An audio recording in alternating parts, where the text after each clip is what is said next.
There are many things to consider when picking which graduate school program in counseling or psychology to apply to.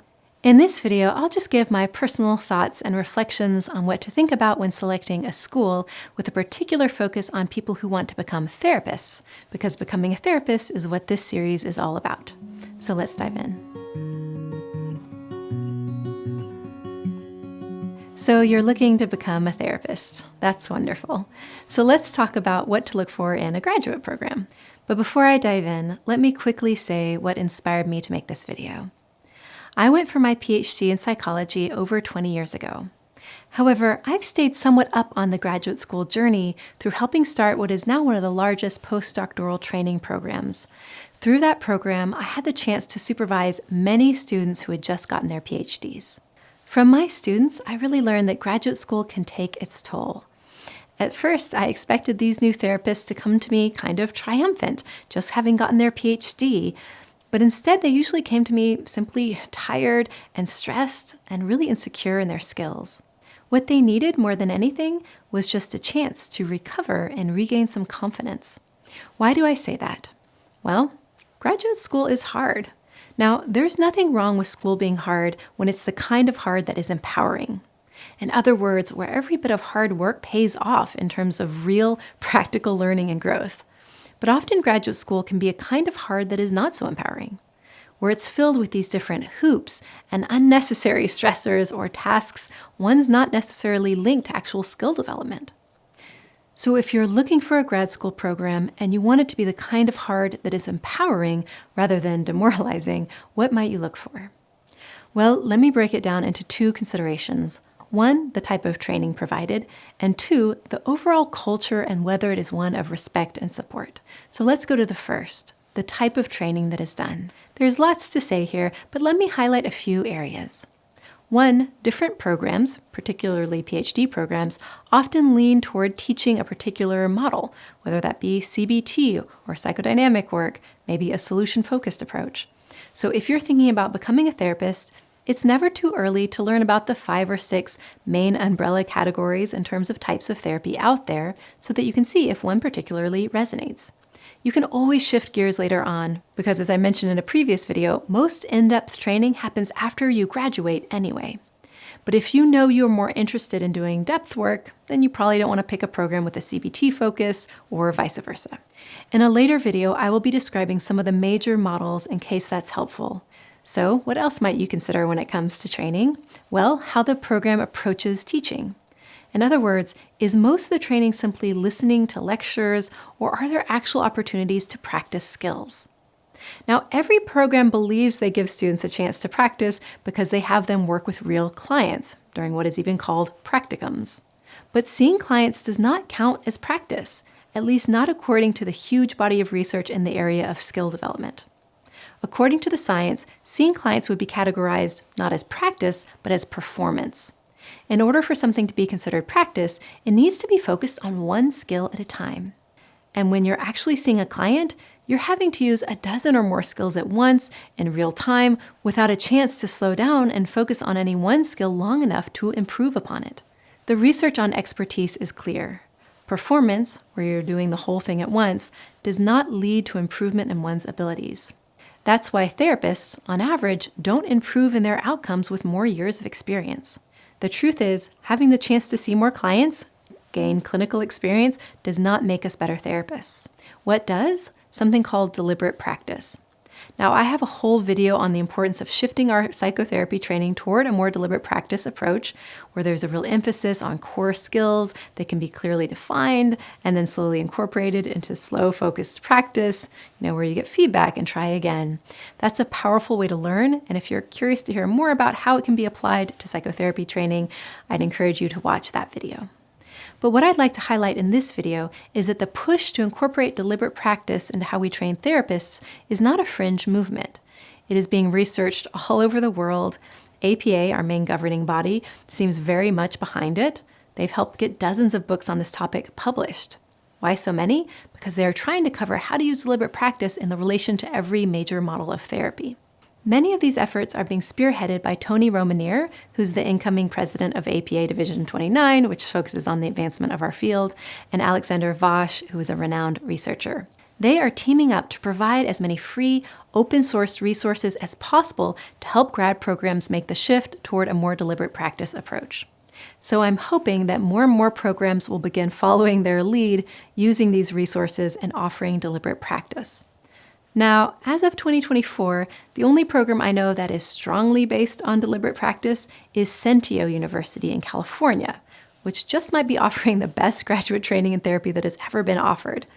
And that is because it was founded by those two men I just mentioned. But again, I'm hoping that over the next few years, particularly as more and more research comes in showing that deliberate practice is the most cutting-edge way to train therapists, that more and more programs will make this shift. Now, how will you be able to tell whether any program you are talking to might be one of those? Well, not by asking. The truth is, most graduate programs have a marketing team or some kind of admissions team that answers questions about what is offered. But it is often the case that the people tasked to represent the program have never even been to an actual class and are instead just saying what sounds good. So they might use a buzzword like deliberate practice or hands-on training, but in general, I wouldn't trust how programs present themselves. If you'd really like to get a sense of how any program approaches training, it would be best to ask to sit in on a class or even a practicum training. If the program claims to provide, skill-based, practice-based training, ask to sit in on that class, whichever is the most hands-on and practical, and see what you observe. Now, there's a whole other equally important reason to ask to sit in on a class or practicum training, and that is to get a feel for the way the students are treated by the professors, or even treat each other. After all, every program has its own culture, and whether it is one of respect and support, or rather stress and shame, matters.